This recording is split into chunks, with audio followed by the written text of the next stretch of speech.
thank you to Chef for their generous donation as a YouTube member. Okay, I want to see if I can get this. Because I want you all to see this. This is so fucking cool. Okay. Oh, fuck. Okay. Oh, it didn't. Oh, you kind of see it. Okay, they changed the Echo Project fucking bumper there.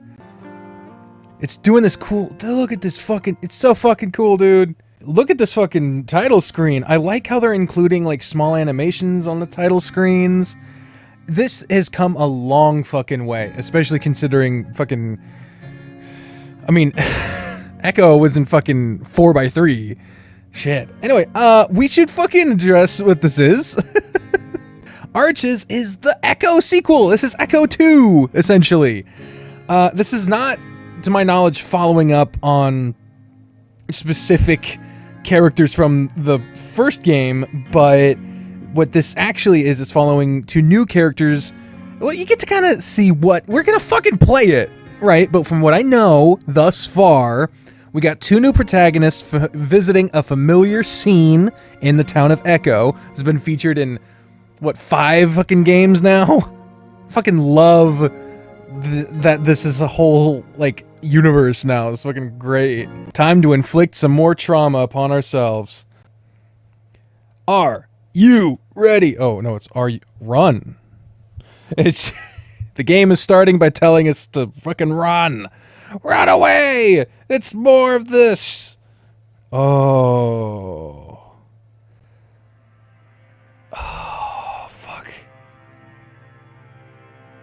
Is that the hum in the background that we happen to be hearing? Running was something he was always good at. He was always the fastest in his class. Just last year, he came in second in the 200-meter dash at the state track meet.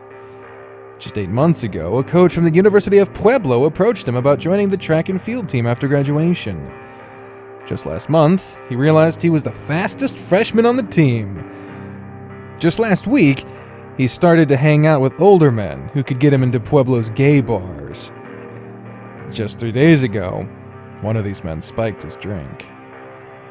Just 2 days ago, he woke up in restraints.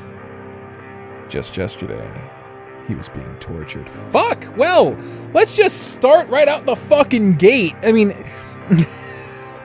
Echo at least had some build up. This is, oh my god. Okay, here we go. Just 10 minutes ago, he escaped. But now, he's realizing that it doesn't matter. Everywhere he looks is only burning desert. There's no one. His attempts to scream for help matter even less because his voice is broken. He can barely wheeze after what that man did to him. And now, his empty, droning sounds are being swallowed up by the desert. All the while, the heavy steps scraping through gravel behind him keep coming. The man isn't in a hurry at all. Running was something he was always good at. But now, when it mattered most, he couldn't do it.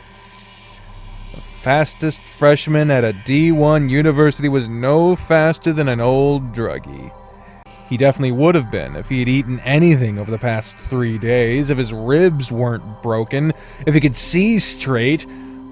The man had given him something. He had told him it was for the pain, but the pain was still there, and now he couldn't even stand. His balance was shot, and he kept stumbling until he was just crawling on all fours. It's now that he realizes the man had let him get away on purpose. This makes him realize something else. He was going to die. Tired from the drug, from the past 3 days of constant fear and torture, and from trying to run, he collapses. He lays there in the dirt, sobbing, even though tears don't come out. He'd run out of those after all the things the man had done to him. Oh, we got Paw. We got Paw with some stuff on him. I don't know if that's a cut or what that is. The light above is blinding. He wonders if this is God. His mom was a devout Catholic, and Even though he never believed, he promises the light that he'll become a believer right then and there if it saved him. The crunching gravel footsteps get closer. I need to go. His voice is still ragged and hoarse. The footsteps come even closer. I have a meat. There's a childish, high-pitched laugh. No! Are you fucking kidding me? Are you fucking kidding me? That better not be fucking Brian. If that it can't be. Did he fucking... Well, that's something that people were asking about this. Which route is canonical going into this? And Brian didn't die in all of them. Brian didn't even feature in all of them, to my recollection. Think I must have hit you one too many times. All you do is talk about your fucking track bullshit now. A huge form moves closer. And now we can definitely see on the paw that is blood. You know that shit don't matter no more, right? His chest aches with the overwhelming sadness and despair, and it's not just because he's about to die, it's because his mom won't know what happened to him. It's because the last text message he saw from her said, "Love ya, bug," and with 10 heart and kissing emojis. He hadn't responded and just rolled his eyes. He thought he'd be able to respond the next day, or the day after that. Then after he'd been kidnapped, the man took his phone and sat it on the counter. It sat there and buzzed over and over with messages, and his kidnapper only laughed when he asked at last to read them. Now his tears flow just as the man leans over him with something heavy in his paw.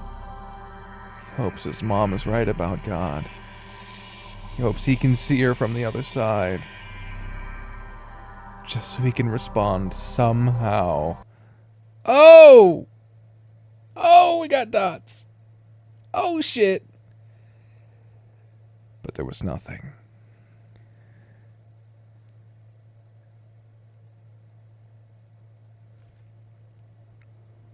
Okay. Okay. What the fuck? Okay, so, who was that? Now, the fact that it's cutting right to Cameron, which, if you recall from the epilogues from Echo, the end of the routes, you get a couple of them. You get epilogues featuring Cameron and the other person we're about to fucking meet. I don't remember. The fact that it's cutting right to Cameron suggests that it's Cameron, but I don't know. All I know is, holy shit.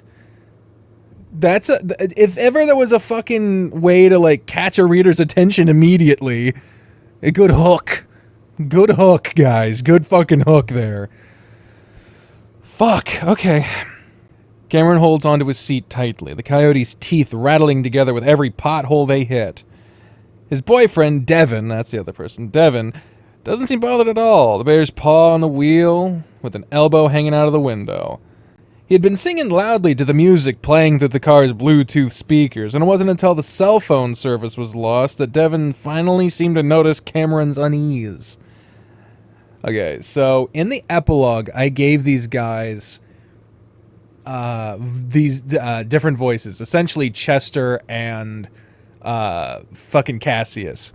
I don't know if y'all want me to keep that, because now that they're the main characters, they're going to have way more fucking dialogue. Let me know what you think. I'm going to try to get this episode out as soon as possible, so you can kind of tell me what you're thinking. Until then, I'm just going to use the voices I gave them in the epilogue. I'm not too wild about them, especially Devon. I don't know, but Devon got the Chester voice, and I'm never really felt great about the Chester voice, but anyway. You right, babe? I think you could go a little slower. What? Cameron raises his voice, yelling at... Yeah, I don't like it. I'm going to change them for this episode. It's the first episode. It's the one that most people are going to see. So you let me know what you think. Do you prefer the original voices or the ones I'm about to do that are a bit more muted, a little more normal? I don't have a problem with side characters having crazy voices, but like the main characters. That's the voices you're hearing all the fucking time, so I don't know. Cameron raises his voice, yelling over the rattling interior, "Go slower!" Why? This is the kind of terrain this baby was built for. Okay, but Cameron's voice bounces as it hit another deep groove in the destroyed road. We don't know what's around any of these bends. What if it just drops off and we go down a ravine or something? Nice reference. That's what the roll bars are for, honey.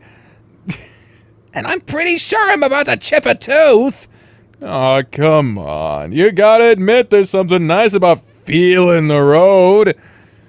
Cameron doesn't respond and goes on clutching at his seat. Cameron's the kind of person that the oh shit bars are the oh shit handles. They're made for people like Cameron.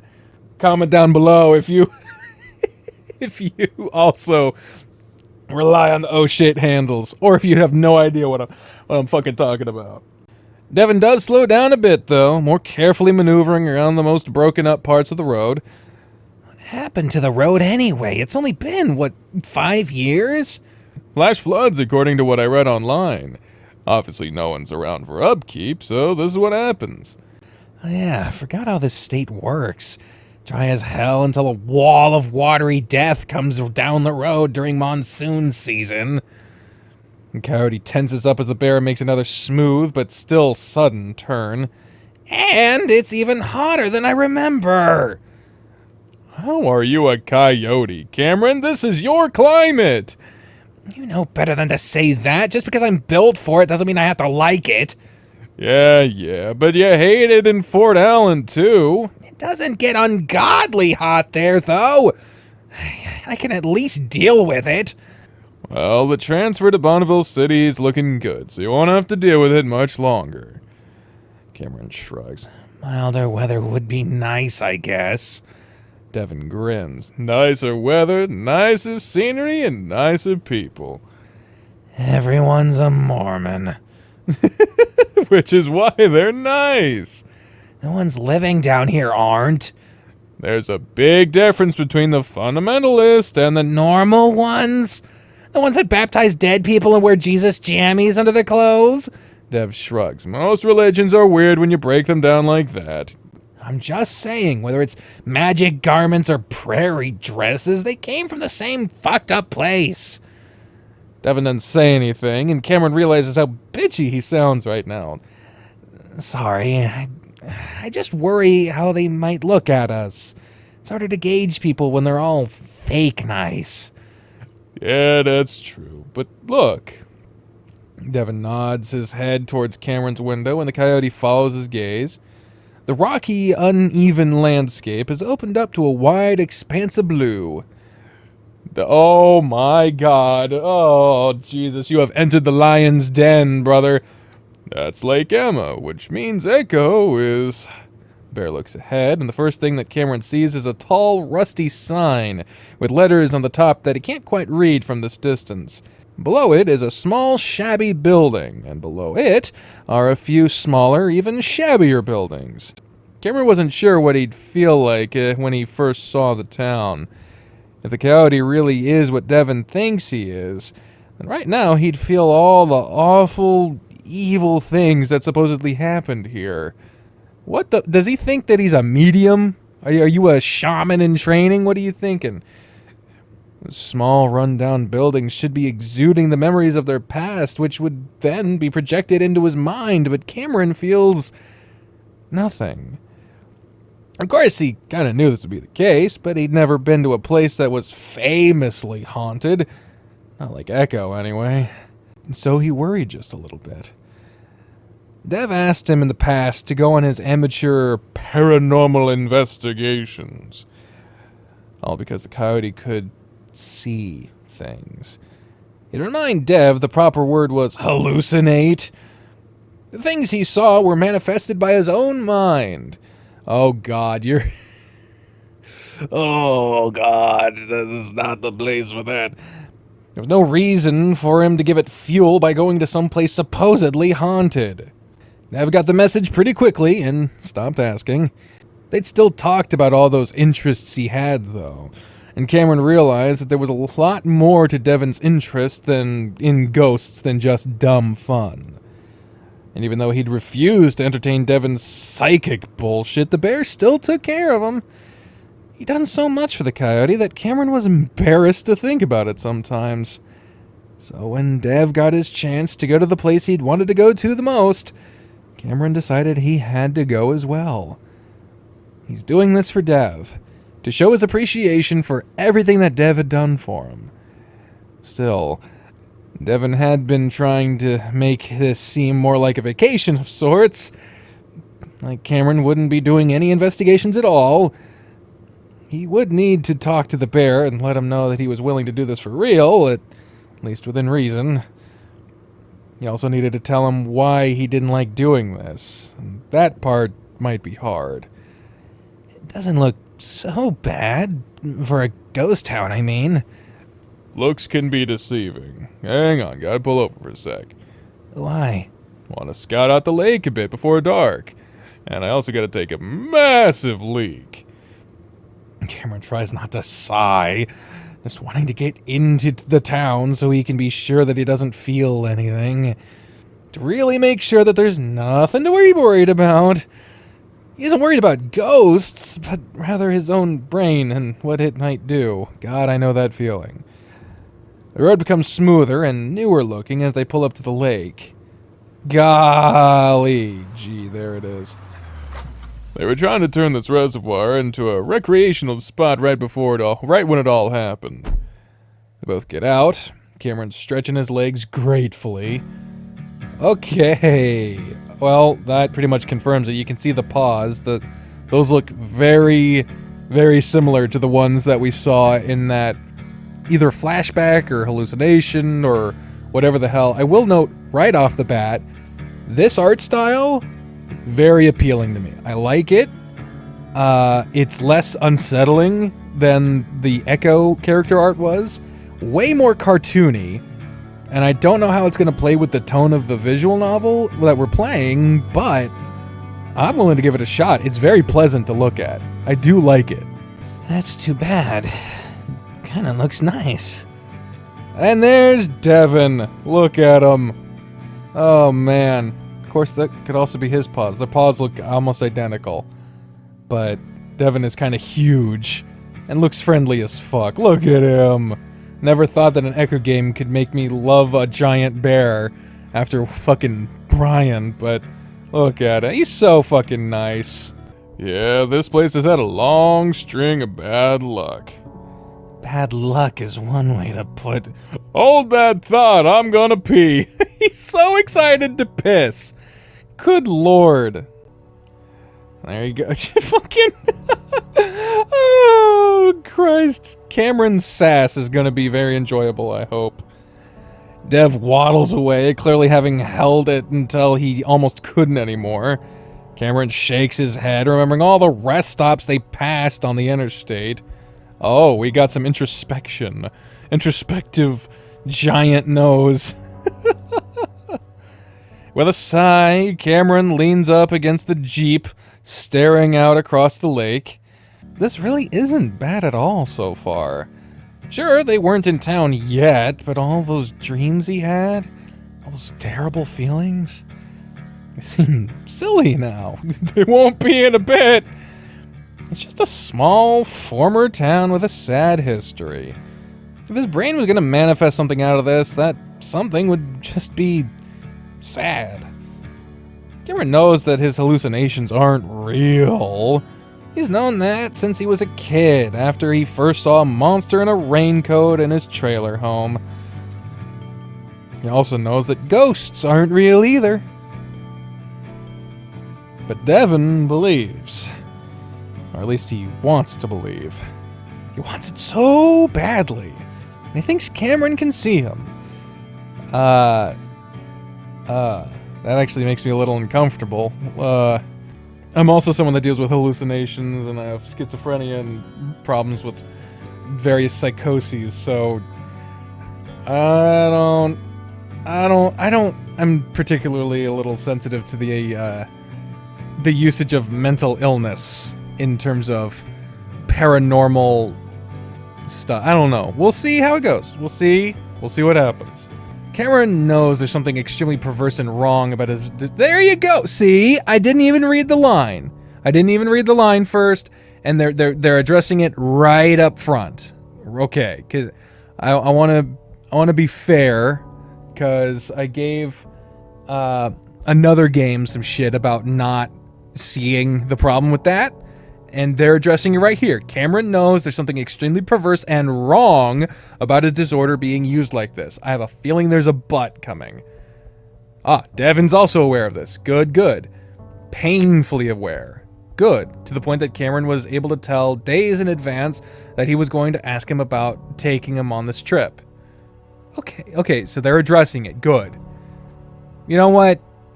There you go. That's all you fucking need. And yeah, this is wrong. Good. There's the but. But the bear doesn't even think Cameron is mentally ill. Or at least that's how it comes off to the coyote. Ooh. They're addressing the theme, so it's not problematic. Characters can have problematic views. Doesn't make the story problematic. Okay. Devon doesn't understand how it feels to struggle with reality, with the feeling that at any moment you could lose it. Good lord, that's my greatest fear. That's my biggest fear right there. So this game is gonna fuck with me. That isn't his fault. Most people have a solid perception of reality, like a normal person should. They take it for granted. That, and Cameron never really told him what it was like, so how could he understand? He told him a little bit, but he'd always been worried in the back of his mind that Dev would leave if he told him everything. Jesus Christ, I'm being fucking read here. I'm reading the story and the story is reading me. So Dev took those snippets of insight into Cameron's psyche and somehow interpreted him as being gifted. So this is the kind of effort, it's so easy to include it. It requires perspective. Dev obviously has an unintentionally harmful mindset towards Cameron's mental illness. That doesn't make the story a problem. That doesn't make Devon a bad person. It makes him ignorant at this particular moment. Ignorance is not a problem. Ignorance is just the absence of knowledge. Problematic mindsets come from being presented with knowledge and ignoring it. That is not ignorance. That is stupidity. Dev has proven to be, compassionate, energetic, and very interested in Cameron's well-being.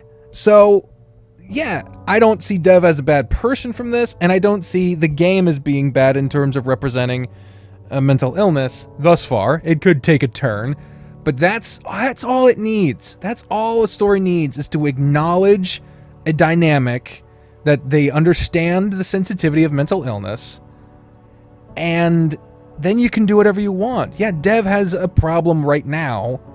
Hopefully, down the line it'll get addressed, but doesn't even have to be, because already, I've been recording for 30 minutes, given all my sidetracking, that's about 5 minutes of actual reading.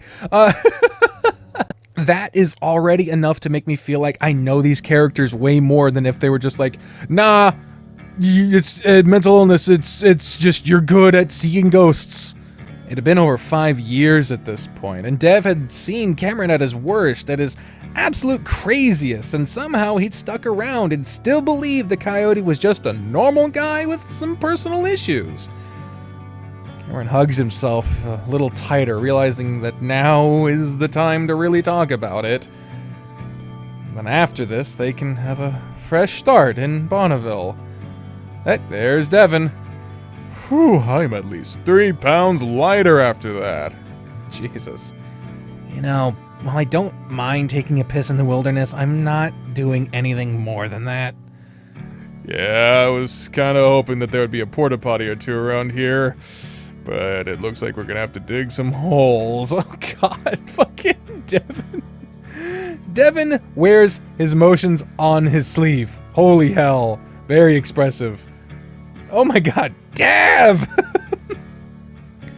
The expression work in this art is magnificent. It's so cool seeing a 0.1 build with this many expressions. Goddamn. Whoa, just kidding, babe. Babe, we can drive to the rest stop. What's wrong? Coyote pauses, trying to get into the mindset this sure to be uncomfortable conversation is going to require. Just give me a sec. Cameron sees the bear's demeanor change instantly. Okay. While I'm giving you a sec, I'm sorry for teasing you and being all gross. I know this isn't really where you want to be right now. I was just trying to lighten the mood. And, it's because I love you. And Jesus Christ, stop! Devon goes quiet and swallows, the sound comically audible. Dude, man, Devon's a sweetheart who just doesn't know all the things yet. Oh, man. There's a pause, and though Cameron tries to keep a straight face, the tension seems to break on its own. I would much rather hear you make poop jokes than act like that. what, considerate? Sort of. You are considerate, just not in that weird, anxious way. Well, sue me for trying to be careful. I just don't want to say something stupid and... Cameron cuts the bear off, not wanting to put this off any longer. Just listen and let me talk for a minute.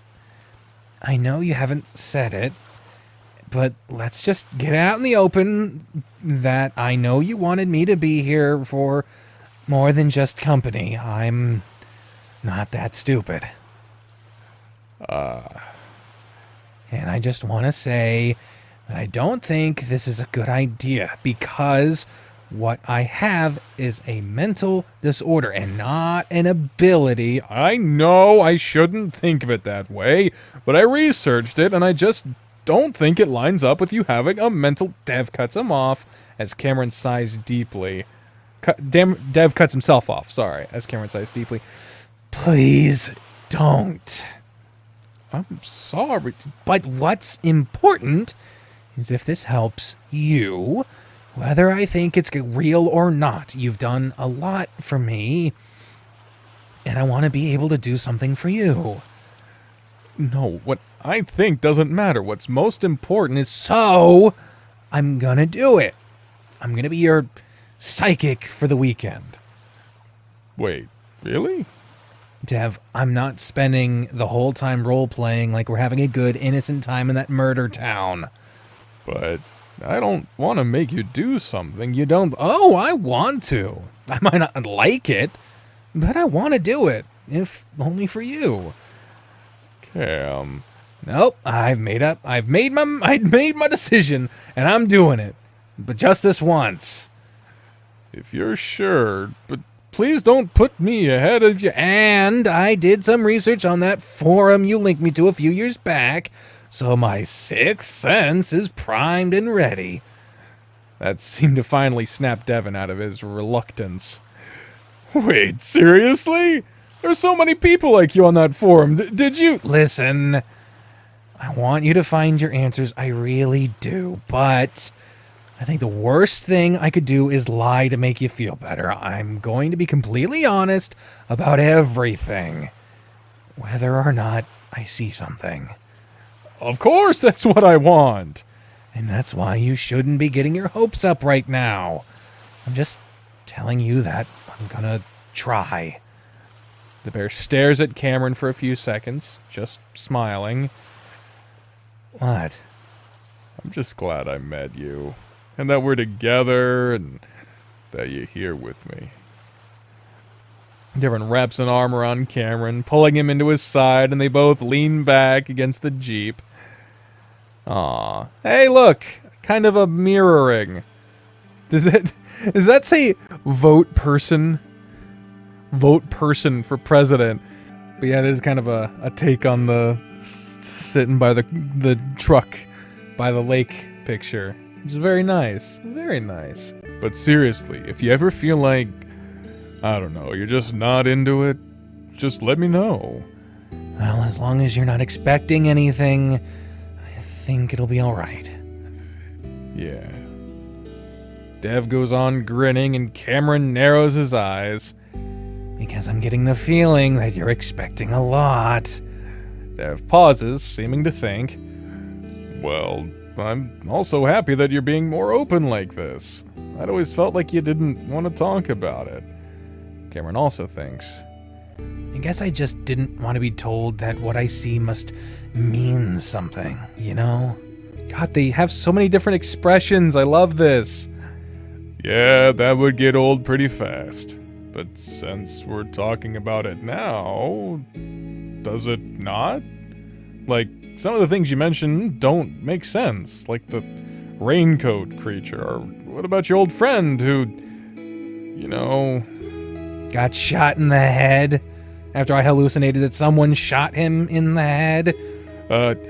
Yeah, that one. This is what I'm talking about. You, and all of us, really, like to see meaning in everything. That we have a purpose in life, a reason. Reason, purpose, and the meaning of life means nothing to the universe. Everything just is. Whether it has meaning is up to us. Yes, it's weird that I hallucinated the way he would die. But he was also involved in things that could have led to that. I know he'd been dealing drugs in a really, really risky way, so I knew his life was in danger. And I was on fucking ketamine. All the reason was there. All the reason is there. Something about that isn't sitting right in my head. Well, Dev shifts around, clearly uncomfortable and trying hard not to look that way. I get that, but there's a lot of other examples I could bring up. Maybe it's coincidence. But at some point, don't you have to wonder if maybe it's something else? Cameron sighs. Of course I have. But what always worries me about this paranormal stuff you're into, and afterlife and all that, it reminds me of my mom. Ooh, fuck. Fuck! This is heavy. This comes out right out the gate being heavy, which is an interesting strategy. Really, it gets you in. I feel way closer to these characters already than I ever did to Chase. That should say something. Dev didn't say anything, just waiting and listening. You know, toward the end, right before I left, she was usually amped up on something to stay awake for her 3 jobs. Whether it was amphetamines or meth, she barely slept. We had this box fan in our trailer, and one day after she turned it on, she asked me if I could hear someone talking from the fan. I said no, but she sat next to it and listened, and eventually had this huge epiphany that it was God. And she did that for weeks. And that's almost all she did when she was home, listening to the fan talk to her. I'm not sure what all it was saying to her. I don't even think I really understand what was going on. I just knew that sometimes stim addicts did that kind of stuff. Especially when they don't sleep, you know? But then she started to look for specific shapes, arches and half circles. They said the thing! There was already one in a couple screens ago. This voice told her that she could get into heaven if she passed under the right one.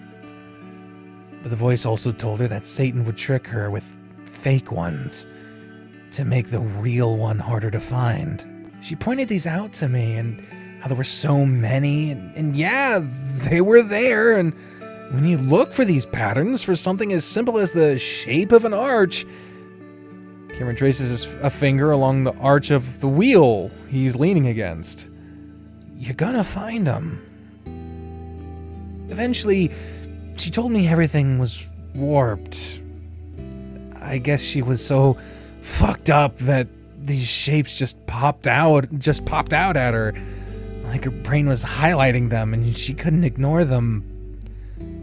On the last day, she told me that even I looked like an arch, and that she thought the devil had taken me. She looked completely done. She told me she'd be back to save me and then just walked out of the trailer. A few hours later, she drowned trying to swim under a bridge. And everyone in the trailer park kind of saw it as just another delusional druggie getting themselves accidentally killed. Dev knew Cameron's mom drowned in a river while on drugs, but not the terrible details. And the bear just wraps his arm tighter around Cameron. But I think it was a suicide. That she was just so tired of her shitty life, and that she bet that bridge being the arch that would lead her to heaven, one way or another.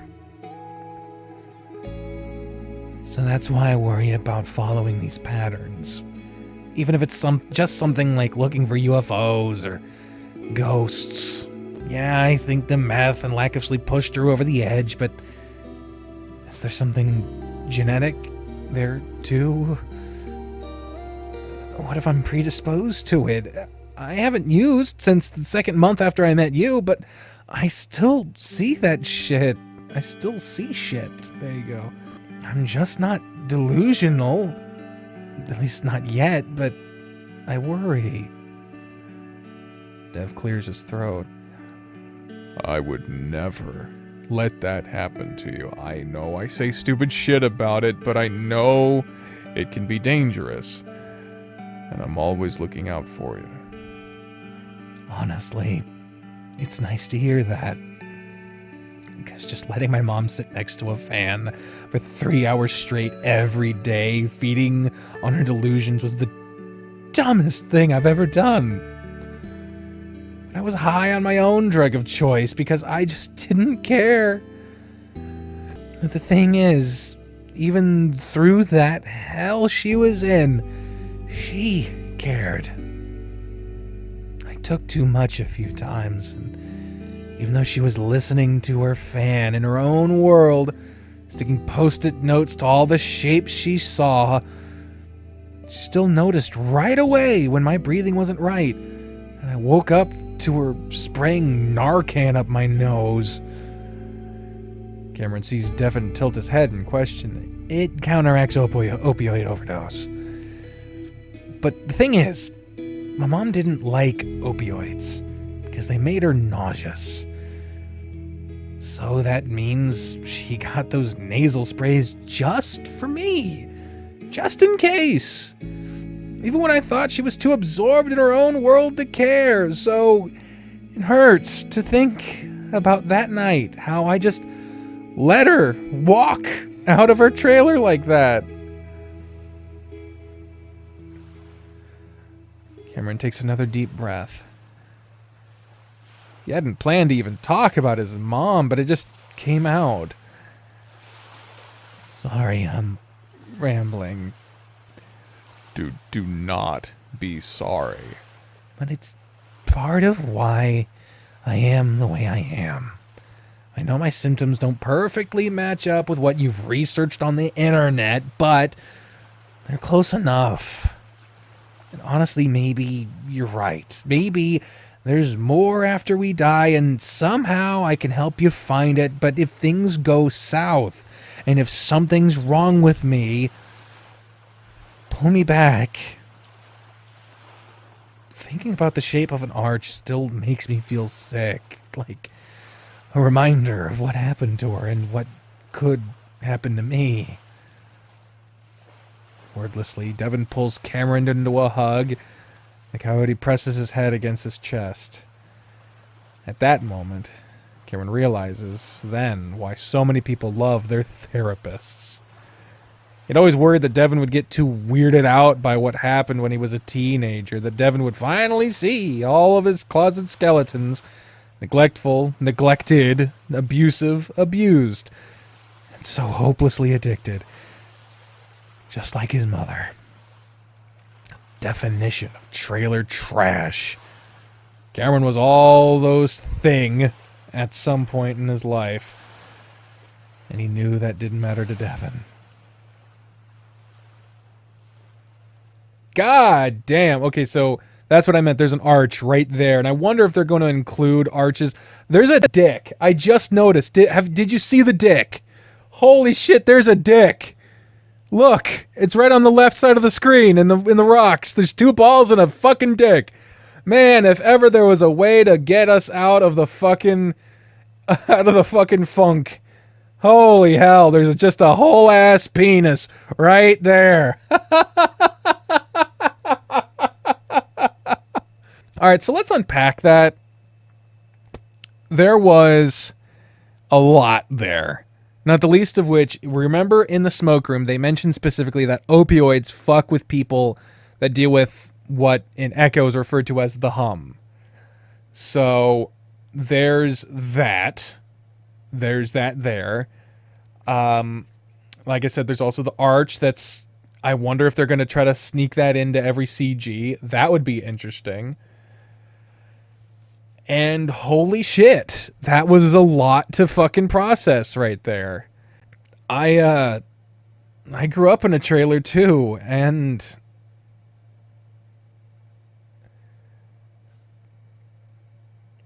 I don't know, I think there's something about getting into the characters that makes you feel really vulnerable to them and connections to them, but wow, I did not expect all that. I really didn't.